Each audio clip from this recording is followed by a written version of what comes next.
Hi, how's everybody doing today? Sean, I'm back with the profiles. I just got these restrung and about a month ago, and I'm going to be trying to play with these. And people were talking about how can you hit the ball harder, like the pros and all that stuff. And it's the weight of the racket. You just got to understand that most of the pros playing with rackets that are like 350 grams or about 13 ounces. And the average player plays with rackets around 10 ounces. So when you're playing with heavier rackets, you're going to hit the ball harder, but you also have to swing harder, and your strings have to be precise, or the ball just fly off the racket. Depending on what kind of grip you have, an Eastern grip, a Western, semi-Western, Western, all that type of stuff. Doesn't matter what level you play at. When you start off playing tennis, you want to start off playing with an Eastern grip. And when you want to learn how to serve, you want to start with a continental grip, and that's the second bevel on here. So you want to practice the way you try to play in a match. So we're going to just go right at it. I hit a couple balls, I loosened up a little bit, and I got these cones here, and then I'm going to go from the baseline, and nice. We're going to go from the baseline, and we're going to try to hit these cones on serve, and we're going to hit from the line. I'm going to swing as hard as I can at most of these shots, because you want to practice the way you play. And if the ball goes out when you're practicing, then you just take a little bit of pace off and make sure that you got your footwork done, doing the footwork correctly. So let's get to it. By the way, good seeing you guys. Nathan, Stefan, thanks for the support. Appreciate it, fellas.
Style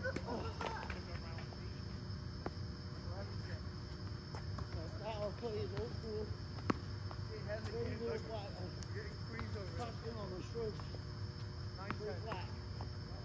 And that's just practicing that now. Wow. Woo. I got clean.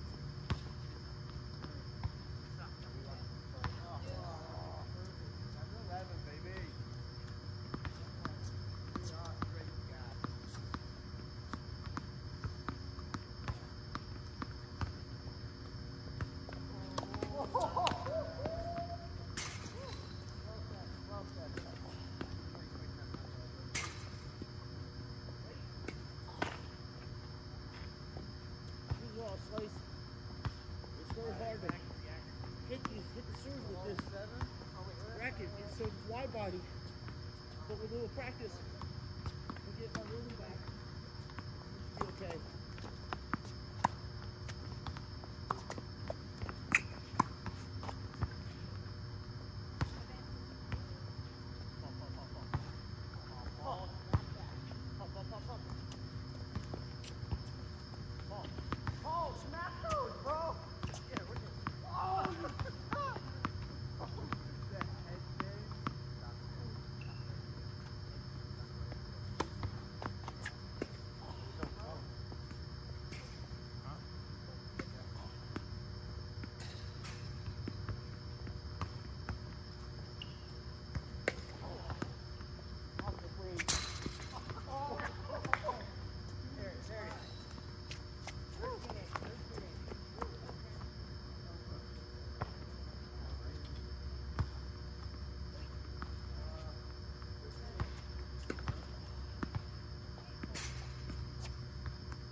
few of them.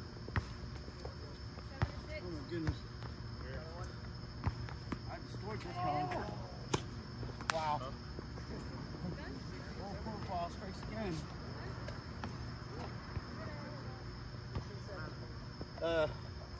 On that forehand I hit earlier to hit this cone, I disintegrated it. And these are very powerful rackets. It takes a lot of practice just to get close to what I'm even doing here. Not even keeping it in a box. Because one, I got this racket strung in the 40s. So this was at 45 on the mains, and then the crosses I had done at 41 or 42, I think. And then the other racket was at 46 and 44.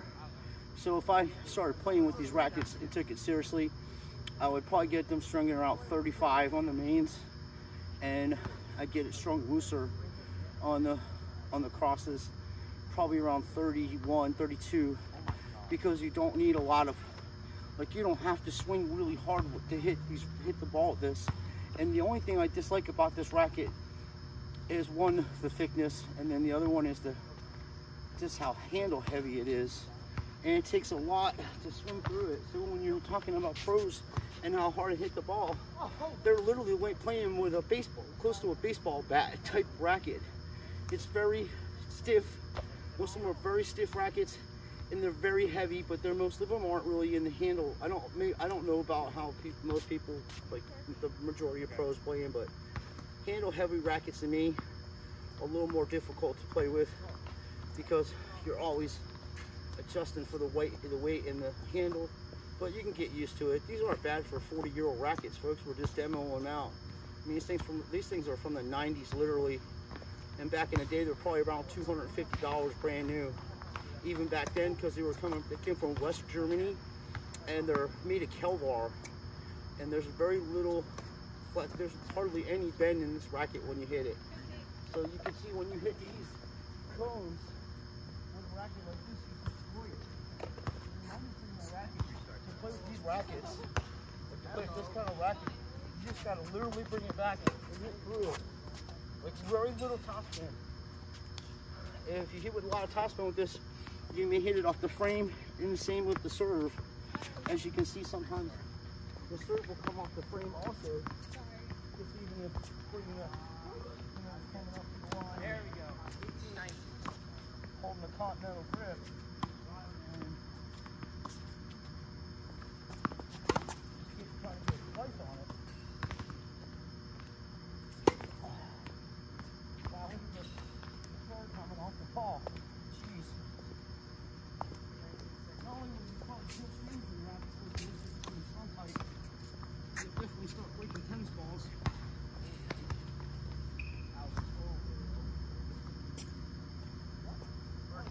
First one was on a 10.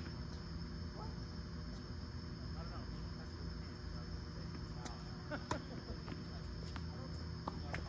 I don't know how it appeared that way about 3 hours before.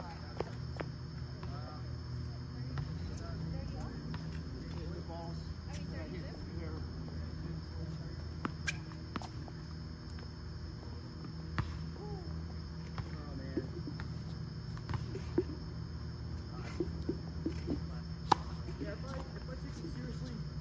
Start playing with this racket, I'd get used to it, but I'm afraid that my progress would only be at a 5.0 or 5.5 level. I wouldn't be able to get any higher than that if I kept playing with it.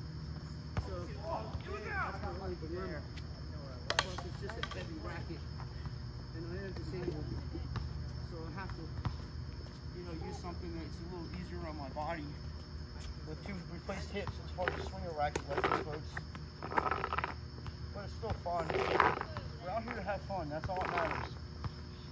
No matter what level you play at. It's just still about fun. Enjoying the game. You can get your rallies and then get a little top spin and drive it. That's how I usually play. That's how flat my shots are. So I practice the way I play. And I place the ball with doubles. That's really bad. It's been a while since I actually tried to practice my back in this place. But when I play doubles, you get to see how it slices off. I've always had a good slice for some reason.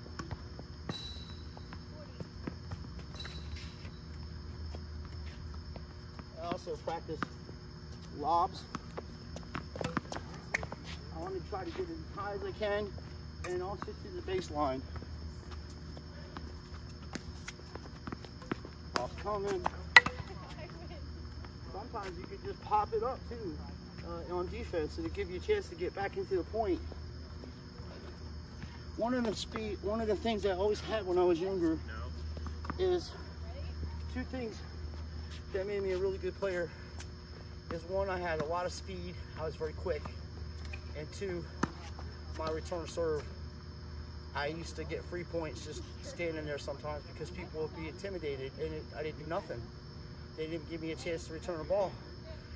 It's just that all the other times that I played against them and I played in tournaments, if they didn't hit even their first serves with that style I play, I told you, it's just grip it and rip it. That's how we learn how to play. So even big shots, sometimes the harder you hit the ball, some people play actually better than, you know, is that with that type of game. So you have to adjust your game and hit slices and drop shots. Ooh, look at that.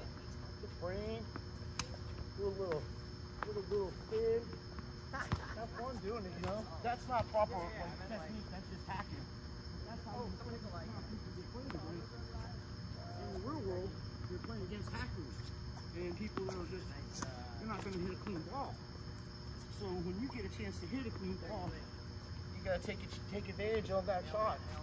The ball's coming, you're doing a little big moon balls, rallying on people, or I just get it back in the middle, and then when I get my shot, just get it back in the middle. These are right on the line, they're deep.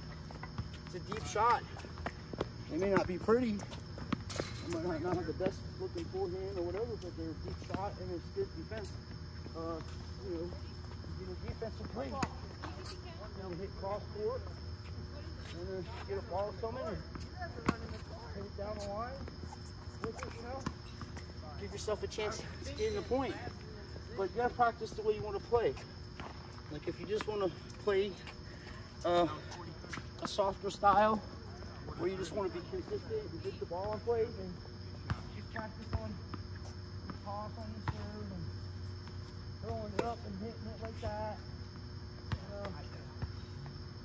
Practice diving the ball. If that's how you want to play.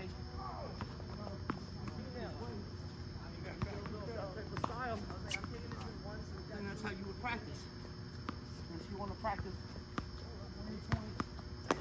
short maybe the rally, then you have to practice hitting flatter.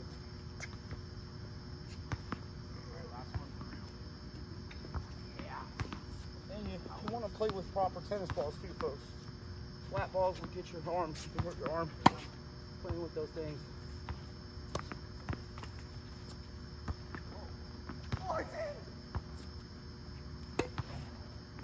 That's right on the line. Down the line. You know, give your opponent a chance to make a mistake also. Not every shot has to be a perfect one. But it has to be in play. Did you guys see that match last night with the Australian Open? See Novak tank that match? That's called tanking a match, folks, we witnessed last night. For some reason, Novak didn't want to win that match. There was betting on it or something because he totally tanked the match. And, you shouldn't pay enough money to tank the match.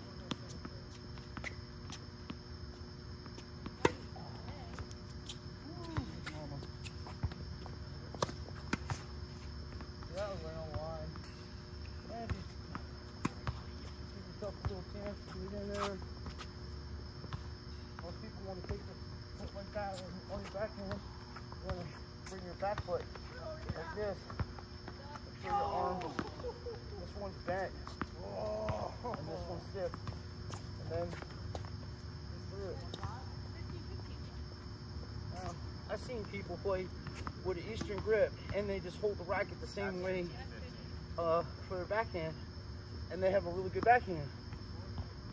However you feel most comfortable doing, hitting your backhand. But traditionally, if you're hitting to your backhand, you want to hold a continental grip and then hit through there. But if the ball's moving so fast when you're in the middle of a point, it's hard to make adjustments. If you can get this, do whatever it takes to get the ball in play.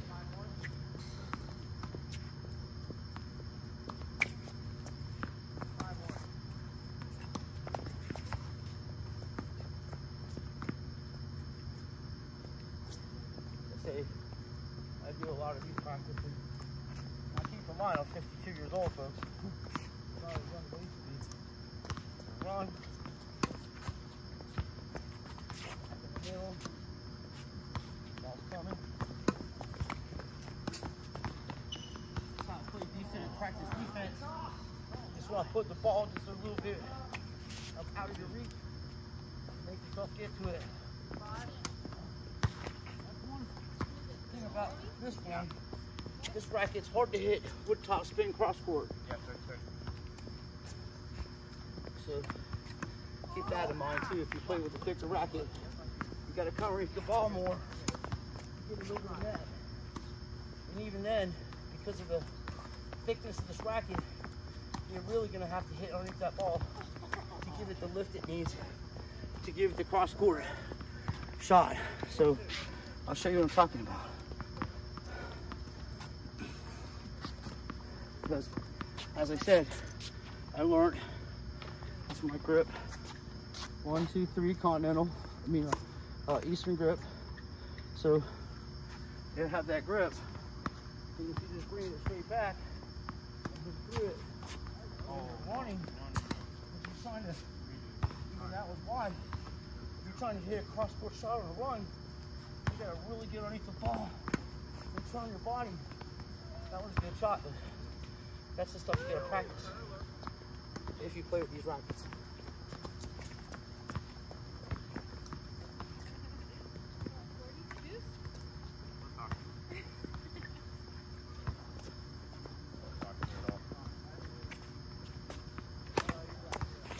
That was bad. Coming. My leg. They're on the line. Coming. My leg. Good shot.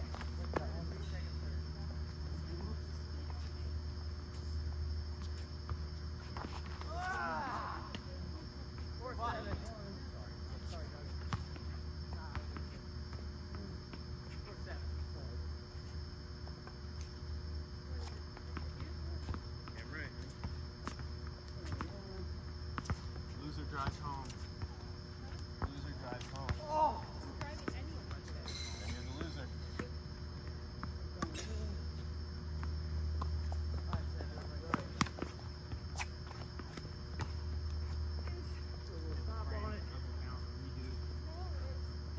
You gotta practice on touch and strength. Deuce. Luce. Out. In.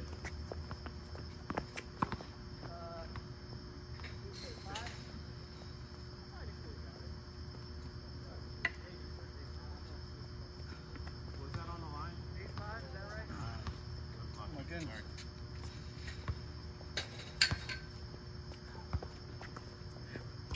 We had a couple of balls, I guess. I guess when I was hitting the serve, I stuck it into the fence. One went through the fence, the other one stuck into it. With my Captain Chaos racket here.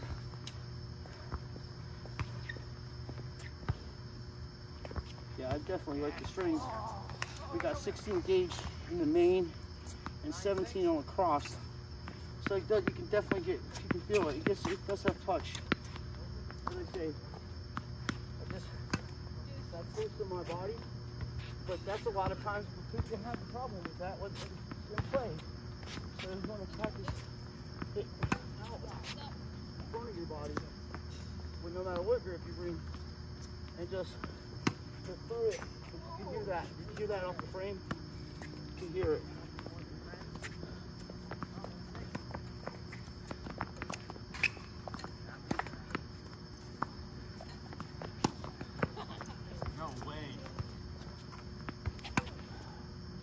just lift it right up, just enough to carry it over the ground. Stand down the line, just enough. That one has a lot more topspin than normal, but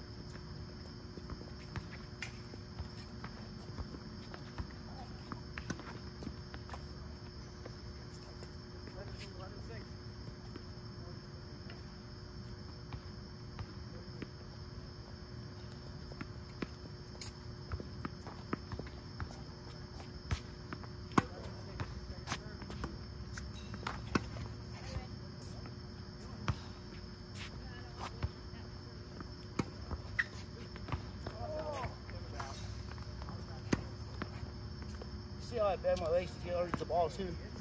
You want to do that. You have to get underneath the ball to take it to the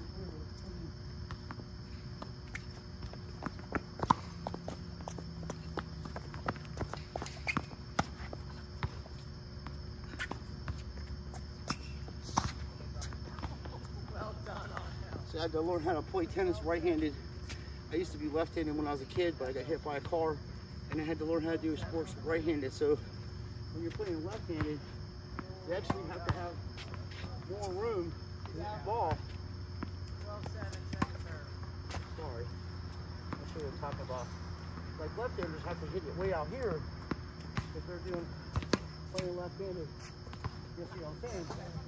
Where right-handers can get away with hitting closer to their body a little bit more than the left-hander, just because of the way they swing the racket. And some people learn how to play left-handed intentionally so they can have that left-handed serve. And I can return left-handed. The other day I was playing with my friends, and this lady hit a shot, and I was kidding around, and I wasn't paying attention, and I was lobbed it back, and I hit it right back. And then all of a sudden we're just playing, her and I are just like there's no people in the court. Her and I were hitting it back and forth to each other. I'm playing left-handed, and then she's like, "Oh, you're left-handed?" I said, "No, I just don't know why it was closer to the ball that way." But you can try different things, and as they say, the balance in this thing, man, this is something to get used to.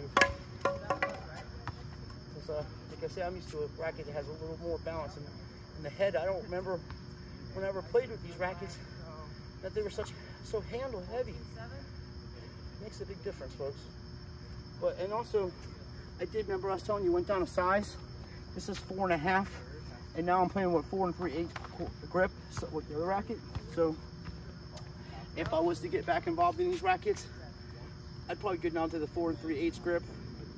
But I got Joshua a decent tennis racket. Remember that Prince racket we were demoing out here? I got that for his birthday, and I wanted him to get him a learner racket, and I think that'd be a good one because that's head heavy, and he can drop because he wants to learn how to play left-handed and right-handed, and I'm just gonna let him go with it. You know, he's got to learn from his own mistakes why that's not going to be something that he's going to be able to carry out unless he really practices hard on that, because it's just natural for someone to even hit one-handed backhands. And I mean, for me playing racquetball, I played a lot of racquetball when I was younger. That's why sometimes, even though I have a two-handed backhand, I got a decent one-handed backhand. It may not be fundamentally correct, but I can step into the ball and get some pace on it. And then on my two-handed backhand, when I get on return serves, I really jump in, put everything I can into it, and try to get as much hit as flat and drive the ball as best I can, as hard as I can. And as I say, your legs, and since I've been doing stretching, I'm getting a lot better at, things. The other day I came out here, remember my back was hurting me, and I started stretching and stuff, and I feel a little better, folks. Not much. This stomach thing has really got me bothering me with this hernia repair. It's really busted my balls, man, trying to come out here and practice and not be in pain and not have to take medicine, because I don't like taking medicine. I just like being myself and feeling what I need to feel and being who I am, without something interfering with my state of mind. So I'm out here with ibuprofen and a couple glasses of water. So people are like, "Oh, do you take medicine?" I'm like, "No, not when I play tennis. When I get home, sometimes I might have a pain medicine to help me sleep because of cramps, but I've been drinking pickle juice, and that's been helping too. So I've been just using ibuprofen and just trying to deal with the pain, because I got to get this weight off me too, folks. It's been a long time. I got a warrior spirit, but the body has been through some battles, and we're gonna get through this. But I just wanted to show you some ways to train. You know, you want to train the way you play, and make it a little harder than you normally do. And apparently, this big old girl here, my 95 profile, has got enough pace to break these cones. Not to be, that's amazing. I really didn't step into it that hard either. I just was trying to hit with down the accuracy, and the balls, we can see all the felt coming off the ball from me hitting it. And these are Penn balls, these Penn 2 balls. So, and as I say, I practice lobs, even though that one is still, you know, good enough, but I usually try to lobs in between. I try to get in the corners. When I'm playing doubles, I try to use the corners and give my partner a chance, you know, if we're in a bad way, to set back up. And then, as I say, just driving the ball cross court flat takes a little time off the ball so you can, you know, you might be able to hook the 3 easy points that way and save yourself from rallying 25 times in a row, you know, like, it's crazy. When you see the pros rallying back and forth, it's not because they're pushing the ball, they're actually hitting the ball. It's just the other person sitting there anticipating where it's going to go. But if you hit flat, if you hit flat, even though that went wide, come on. Oh, that's too wide. So if you hit, the ball comes, you hit flat, that's got a top spin on it. That's what I do. You hit flat like that. So how I rotated, big difference than when I didn't rotate. That's when you get the ball into the net. That's when you miss the shots out wide. You have to follow through your shots. And as I just said, me being 52 and out of shape and having disabilities, that's something I have to work on with any type of racket that I play with. And I have to keep that in my mind while I'm playing too. You know, hey, move your feet, Sean. Use your body. Use the shots at your strengths. You know, I haven't played a match. Just to give you an idea, about 3 weeks ago, there were some 4-0, 4-5 players out here. They're playing doubles, and a guy said, "Hey," to me, he was sitting on the side waiting for his buddies. He said, "Want to play some singles?" I said, "Yeah, sure, I'll hit with it." So he's like, "I'm a 4-0 player, this and that." He said, "What level are you?" I said, "I don't know. I haven't been rated in over 25 years. But I used to play in the Opens, and I won some and lost some. But I mean, I've won 2 tournaments in a row, year-to-year champ. I was 1997 and 98, light up the Shores tournament. I won doubles and I won singles in the Opens, and it was on clay court. And I was playing some really good tennis. So I don't, you know, after I got done playing, William, I explained a little bit about my background. But when I first met him, I was like, "Oh, I just haven't played in 25 years. And he's like, "Oh, I hope this will be a close match," because he's already assumed that he's going to be better than me. Well, I beat this guy 6'1", 6'2", and this guy's been playing tennis since the mid-2000s every day, his life. And because of this cute style of play, let me hit as many balls as I can in play with topspin, and I don't play that way. I hit a few, and when in the middle of a match, and if you hit something short, I'm going to unload on it. That's how I start how to play. I'm not out there to run around. Even when I was a young guy running around catching balls, I didn't play that style of play. As I kept telling you, and I keep saying, my style of play of learning how to play tennis was grip it and rip it. If you get a short ball, you go for a flat shot and you come in behind it. You know, that's how we play doubles. And when I played singles, I played from the baseline. So I never stayed there and admired my shot. That's why I say after, once you hit the shot, once the shot's hit, you're hitting the shot. You're like, "Oh, I hit the shot." And you move back to the middle of the court, and you're ready for the next one, you know? And I don't play way back here. These dudes are playing way back here. When I play tennis, I'm right on the line. soon as the ball bounces, I'm hitting it. I'm not giving them no room. I'm just gonna, excuse me, I gotta get the light. That's how I was taught how to play. And as I say, to play that way, you have to have your footwork. You have to have good footwork to play that close to the baseline. So when the ball's coming, you're right there. Like you're literally on top of the baseline. So when I step into the ball, and I got my bracket like this, and I step in like that, I'm already inside the court. So when the next ball comes, and it's like this, and then it's my flat ball. Ooh. I'm gonna get some of that, baby. Anyway, here's another one. So when the ball's bouncing, it comes in here. Now I'm just driving that shit. Just driving, picking a spot where I want to hit it. Now am I gonna win every point like that? No. But I'm not gonna be out here for 20 minutes running back and forth to win 1 point on the first match. I mean, it's crazy. And they're like, we played this pusher and he beat me and stuff.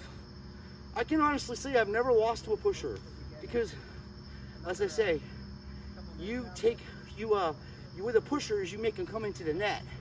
You make them volley. You hit shots short because you don't have no worries about them attacking any kind of ball. So I have lost to good players that are good defensive players, and that's different because a defensive player has an arsenal. They can hit shots. They just don't go for the shots unless it's absolutely 100% fact that they're going to make that shot. They don't take chances. Where, as I say, plus keep in mind, folks, when I'm growing up, I'm watching Yvonne Lindell play, Jimmy Connors, John Mack, Andre Agassi, Aaron Crickstein, the original Marathon Man. Everybody's like, this other fellow is the Marathon Man. I was like, what, Aaron Crickstein's playing tennis on the pro tour at 56 years old? Let me call my man up. He's over there in Boynton Beach, they're over there in Boynton Beach. I lived in Boynton Beach for a little while when in the late 90s. My friend had a boat business down there, and him and I were buffing out boats, scraping the barnacles off of them, and making tons of good money. But he's a real good professional, and I can swim my ass off from going up in this ocean. So I used to go down there snorkel because it's very expensive, folks. If you ever get a lot of money and you go get a boat, and that boat sits there, like say you live in New York or something, and you got a boat down here in Florida, and you have it on the docks. When you go to do business, they take her out. You're gonna have all kinds of barnacles and stuff on the bottom of her hull, and you got to get all that stuff off, get it all scraped off. Now to take that boat back, now this is in the 90s, keep in mind, to take that boat out of the water and do business with that boat, it's gonna cost you about $200 a day for these fellas just to take it out of the to put it on the dock. That's not including work. And I think at the time it was $8 a foot per square feet. So 42-foot vessel or 40-foot vessel, and let's see, he had was it 8 or 12? I think it was $12 to buff it and $8 to just get the shit off of it. And then they had somebody else doing it. So you're looking for $500 a boat just to get the barnacles off of it. And then if you're going to do business on having them polish it and all that, that's another $12 a foot. So the shit could get expensive. Went down there as a chef. People knew me down in Florida for being a chef. I went to these two Georges, and this guy was trying to serve something he called pork chops. And I asked him, what did he do? Take a chicken and press it into a pork chop bone? I've never seen pork chops look like that. And he's like, well, who are you? I said, oh, I'm just a fellow that's been cooking for a long time. I've never seen anybody make pork chops like this. And I said, where's the applesauce with the pork chops? He goes, oh, applesauce doesn't come with pork chops. I said, let's get our check and get out of here. I mean, you can't even get a decent drink in this place. And the guy that ended up, you know, to make it long story short, I ended up taking this guy's job because the owner heard me criticize his work and telling him how to cook the food and stuff. And the guy was so impressed with me, he took me to the back of the restaurant, and you know, we were talking business. And when I was there, I was working there at two Georges, and I was working with my friend making money. And this is when I had to stop playing tennis for a while because of my hips. It was fun though. So I love it down there in Boynton Beach. I know a lot about that area. beautiful intercoastal ocean waters. The water's so deep down there, folks, you can't even begin to see the bottom of the ocean when you're at the Two Georges. You can't even see the bottom of the ocean, of the channel. At the inlet where I live at, you can kind of see it sometimes, but it had to be 50, 60 feet, maybe even 100 feet. Who knows how deep it was? And these beautiful yachts coming by. And that's why I like to play tennis and, you know, be around the ocean and stuff like that. Just because of the kind of people you meet and all the different scenarios you get yourself in too. But I never say anything I can't do. If I can't do something good or well enough, I'll learn it and learn from people that know how to do it. But when I'm telling you about this kind of stuff, it's stuff that I've gone through my whole life. I've played this game, I've played in tournaments, I've seen all kinds of shitty people in my life. I had one person I was training. This kid was like, she was like 11 years old. I'm training her. They wanted her, she was a French girl, and they're trying to teach her all these exotic grips. And I'm like, look, you just need a continental grip. You just need to bring the racket back, and you just need to hit through it. Because she was a taller girl, she wasn't short. I didn't want to get her stuck in hitting with a big old Western grip, because when she becomes adult, it's going to be harder for her to hit like that because of low balls. So over the time, I adjusted her grip to an Eastern to semi-Western grip, and she was playing beautiful tennis, hitting back and forth. And I trained her for free. I felt bad because, and then I found out there are people who are millionaires. I just heard the way her dad was training her, and he was speaking French and he was just being mean to the kid. And I'm like, look, you know, she's not going to want to play tennis if you keep doing that, sir. And I was like, this is a private club. You can't teach out here anyway. So there's the lights. Beautiful, beautiful timing. So that's my story for tonight. And lights, camera, action. It was fun while it lasted. That was weird because, oh, I know what happened, folks.